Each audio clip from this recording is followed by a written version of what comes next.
Look, we didn't have anywhere near enough time to test it in New Zealand to have any chance of making sure everything was 100% perfect. So obviously a massive effort had to be put in to get the car done, but I was always confident we could do it. In episode 2, the Rodin Cars team worked around the clock to complete the Roden Centura, dubbed Project 006. With the window now closed for further track testing and shakedown, the car was loaded into the container, just in time for sea shipping. Described as a rapid carbon fibre monster with an F1-derived Judd VT engine, the Centura S99 was first designed and developed by a small group of British engineers thanks to the financial backing from the visionary Richard Austin. Upon completion, Austin entered the car in the 1999 British GT Championship, where it achieved several podiums and a race win before being outlawed. With limited time available, the Rodin Cars team has been tasked to assemble and re-engineer a second chassis into the Roden Centura. The new car aims to showcase the company's new 4-litre V10 engine, the RC10, and Rodin Cars' innovative manufacturing capabilities. All in time for the racing legend's 25th anniversary reveal at the 2024 Yokohama World Time Attack Challenge in Sydney, Australia.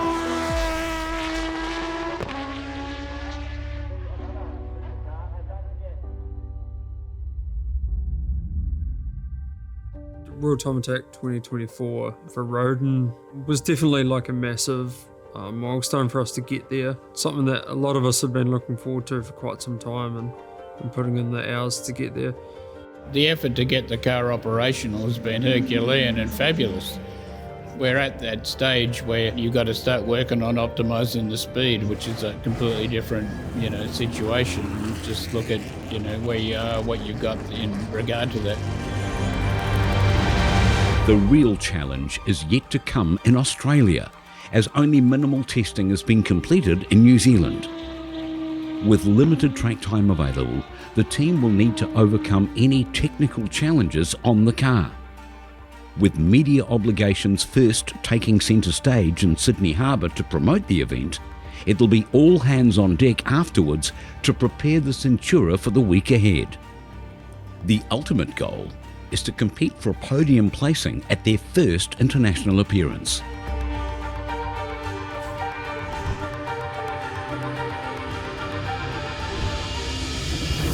So after a massive push, we made it here to the Sydney World Time Attack with our Centura and the Rodin FZ. Everyone's been working really, really hard to get it here today, and let's see what happens in the next few days. World Time Attack is effectively a giant super sprint in which its fastest lap wins. So there's no door-to-door racing or anything like that. It's build the fastest car to suit the several classes. We fit into the pro category with the Centura. It's an awesome event. There's thousands of spectators here with exhibitors and products out the back. It's a pretty amazing event that shows car culture in its greatest form. So it's a really, really cool event to be involved with.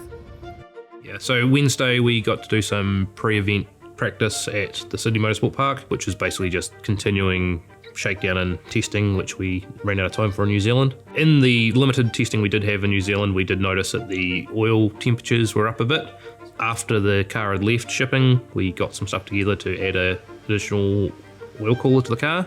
The concept guys and the engineers come up with some solutions that we took with us, anticipating we may have these sort of issues, and a few late nights doing those to the car and managing to keep the heat under control.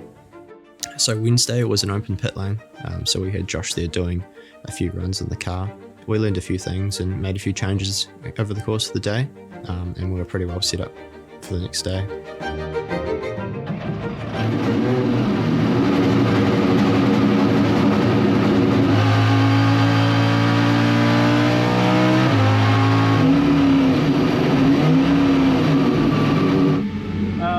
Everything was okay.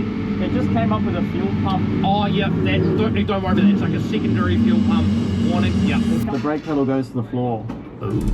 Okay. Yeah, it doesn't work. This The one other thing I've noticed too, the ABS dial, doesn't matter what you do with it, doesn't change. it doesn't move from 2. Okay.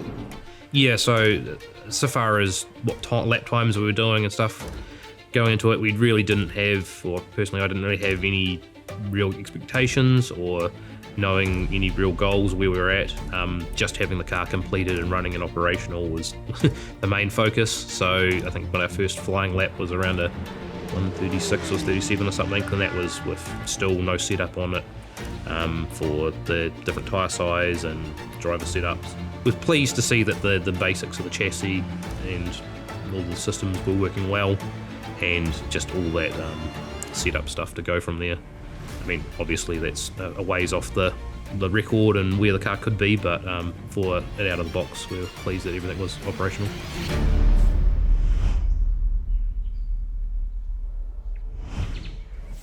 Thursday was the first official practice. The format obviously followed more closely to how the event would progress, so you'd be going into your classes and testing sessions.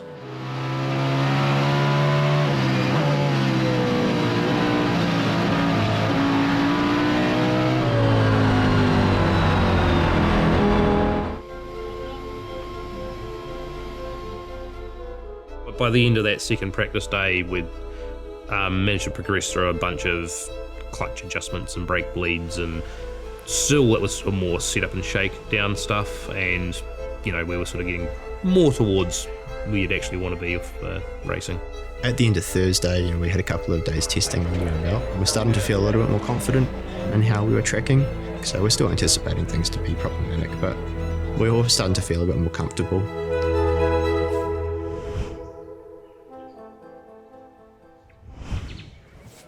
After days of preparation and anticipation, the first official day of the event was finally upon us.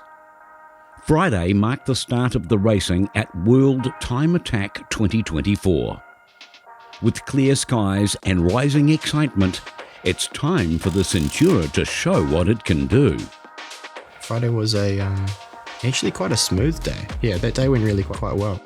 By this point, we're sort of confident that we might actually be able to make the event without too much drama, because even up to that point, all the shakedown and sort out, still a bit of an unknown how well the car was going to go, or if there was any big issues we hadn't found yet. It's always a wee bit daunting. You've got a lot more people around and that sort of thing. You just want to go out and put a good show and do the best you can. So we have the Roden Centura, which is effectively a remake and reinvigoration of an old GT1 race car from the 90s, a homologated special. And basically, other than the tub and the body and how it looks, everything bumper to bumper is redesigned by Roden in-house. Looking at it, it's an absolute work of art. It's all bespoke, it's all one-off, and with their own in-house engine that, again, they've designed, it's a testament to those guys that this thing is here. It's actually quite humbling to be behind the wheel. Sometimes I think we need to do less talking and let the engines do more, but right now we'll just keep the opposite around. We are getting a little bit of that. We might see if we can't get some of those camera microphones up for the V10.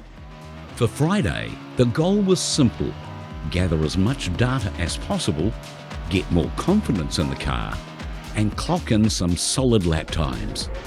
With every turn, the team learned more, fine-tuning and optimizing the car's performance. After a convincing start to the event and clocking a 127.96, the Centura was starting to show its potential as a real contender for the weekend ahead.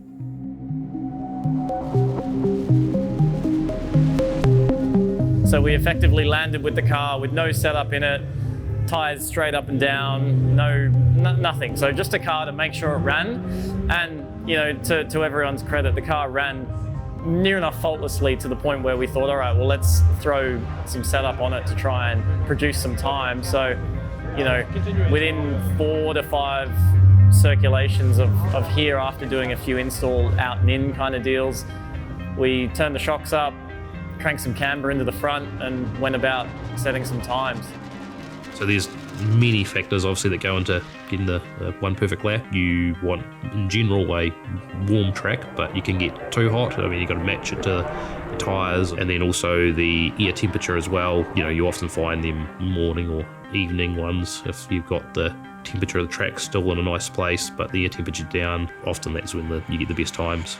So Josh was starting to find his limits with the confidence the way it was driving. The battle of what tyre we were allowed to run had started to come into effect now that the car was able to be driven a bit harder. If we were hard to get on with, we would have just said we're not going to run that tyre because it's just wrong. Like the balance of the car is not going to be good with a tyre like that, and that's all there is to it. So it'd be futile to even try because it's just fundamentally so far wrong that it's just pointless. We can't run the original 320, 330, whatever it is. It's a much bigger tyre than the original car have. We have a 280 section tyre, same front to rear, and yeah, the car is rear limited with the grip. It's not designed to have a square tyre, let alone a small square tyre. So turning into corners, you're constantly fighting the rear. And for me, selfishly, it's actually a lot of fun to drive and slide around. It's super user-friendly. It feels very similar to a Radical, but when you put your foot down, it sounds amazing instead of like a motorbike. So yeah, it's a lot of fun so far. What we've done this weekend, like the practice Wednesday, Thursday, and today, we've tripled the mileage on the car. So we're doing pretty good. We're up there competing and making noise. The amount of people that are just blown away on what we've achieved and how good it looks, how good it sounds, everything bespoke, custom built, all that sort of stuff's just like mind blowing.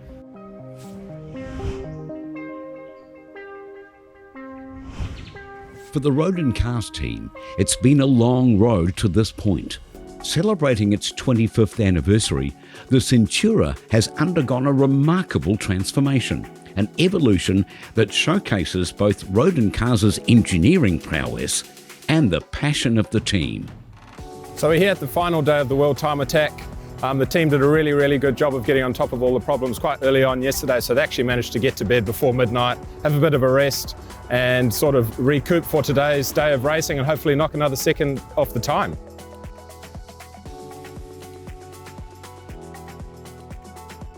We'd had a couple of sort of phantom faults we were chasing that we'd narrowed down to a certain section of wiring, so we managed to confirm that on the Saturday morning. Ended up in some guy's shed, so shout out to Justin from ProWire who helped get us through that.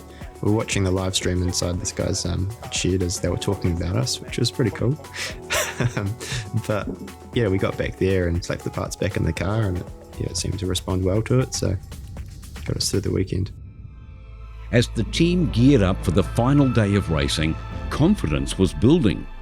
With each passing session, the Centura grew stronger, and the team's hard work was beginning to pay off. Saturday morning was all about final checks, tuning and refining the car, ensuring it was in peak condition for the high-stakes showdown to come.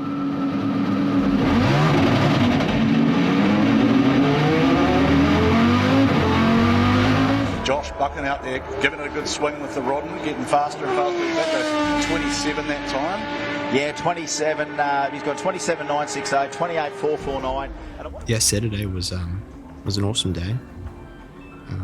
Not sure if we expected to be where we were on the Saturday, but we were really well positioned to get through without any major issues and participate in the shootout towards the end of the day.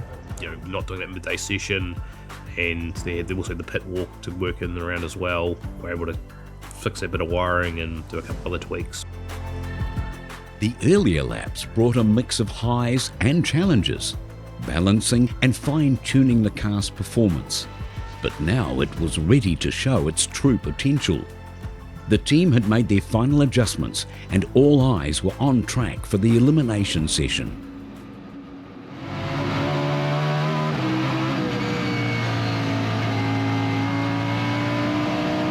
And I tell you what, Josh does a good job of it, doesn't he? He is pushing really hard. You can see he's just... Whoa, Josh! Sideways. See what happens? I talk about him. They start hanging the tail out. I don't know what's going on here, but that was Bosch a little bit sideways there for the Rodin. We can even hear it from the drone. The drone's microphone's picking that up. Let's listen to the V10 if we can come down the straight. A symphony. Let's hear it. So Josh, you've been the man behind the wheel in the Centura all day. How have things been going? Yeah, super cool, man. Pretty exceptional to be here with you guys. And yeah, we've been chipping away with the Centura. Small little issues that come up with a car that's never run before, and we're getting on top of them bit by bit. So hopefully for the shootout later today, it's in the best shape it's been and we can set an even better mark. Awesome. So what sort of differences feeling-wise are you expecting in the car this next session out?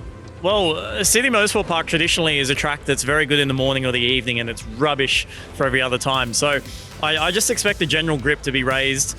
The only concern is that because the track temp is lower and the ambient is lower, that tyre pressure may be harder to get for our one-lap shootout. With the warmers on, we should be okay, but just expecting a general higher level of grip and compliance from the car.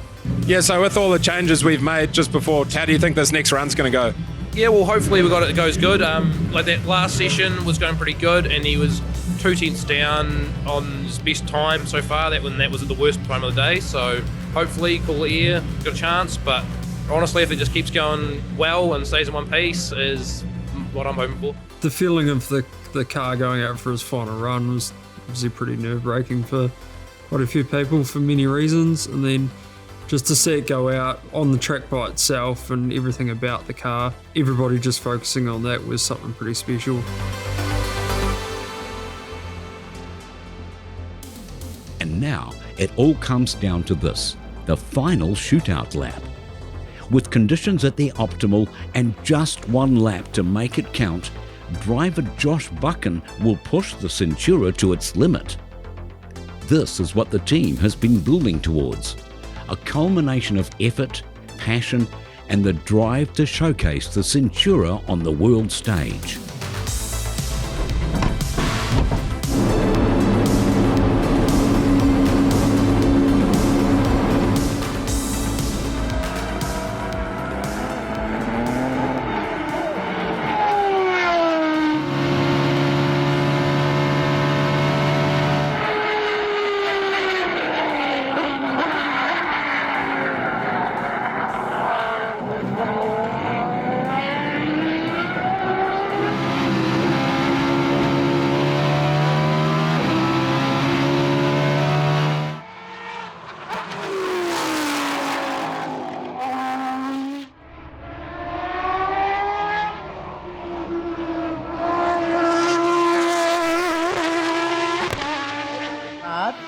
He's going to let this V10 eat here.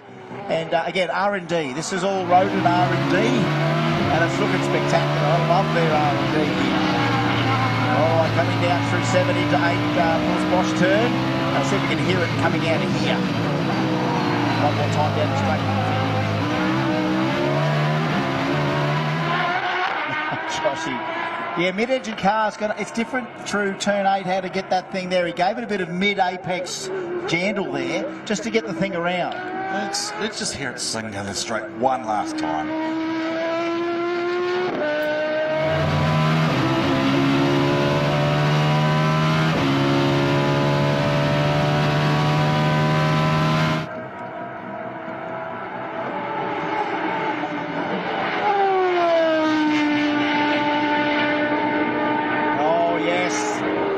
Folks, 27.010, nearly into the 26s there for Josh. Under lights at Sydney Motorsport Park, the sound of the RC10 echoed across the track as the car set its fastest time of the event with an impressive 1:27.01. Achieving a second in class and 7th overall, the Roden Centura exceeded expectations for its first event. A proud moment for the entire Rodin Cars team. The noise, flames out the exhaust, the white wheels contrasting with all the lights and stuff. It was crazy. It came into pit lane and everyone was stoked.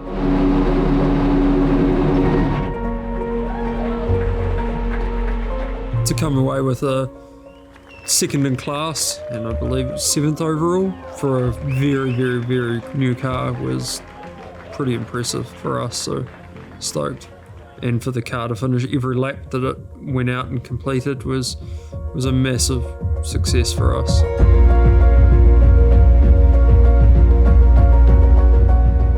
The effort to get the car operational, has been fabulous. I'm okay for my brother to win it this year, but I'm not going to do that 2 years in a row.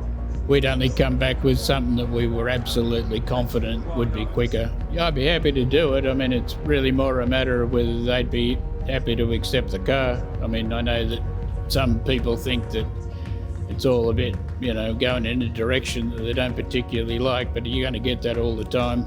And obviously, what can you say? Oh, well, some guys decide to come down with an F1 car, but I mean, it's entertaining, so I don't see it being an issue, and the competitors are you just got to suck it up, basically.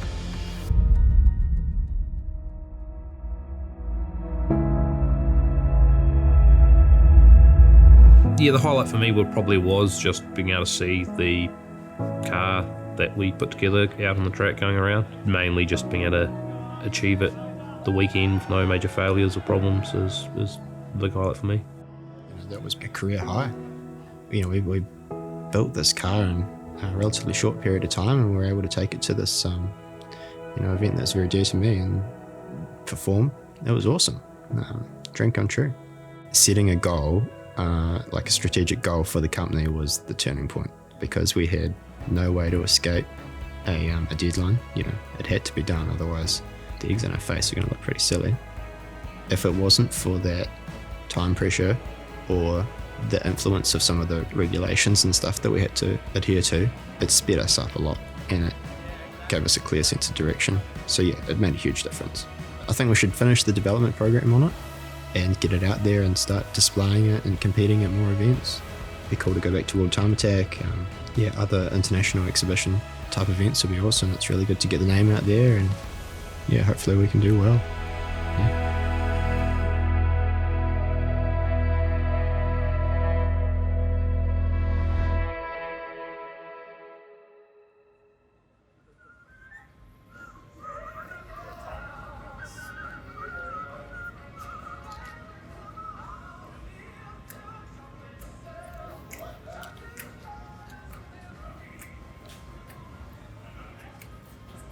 Oh yeah, buds. Don't tangle.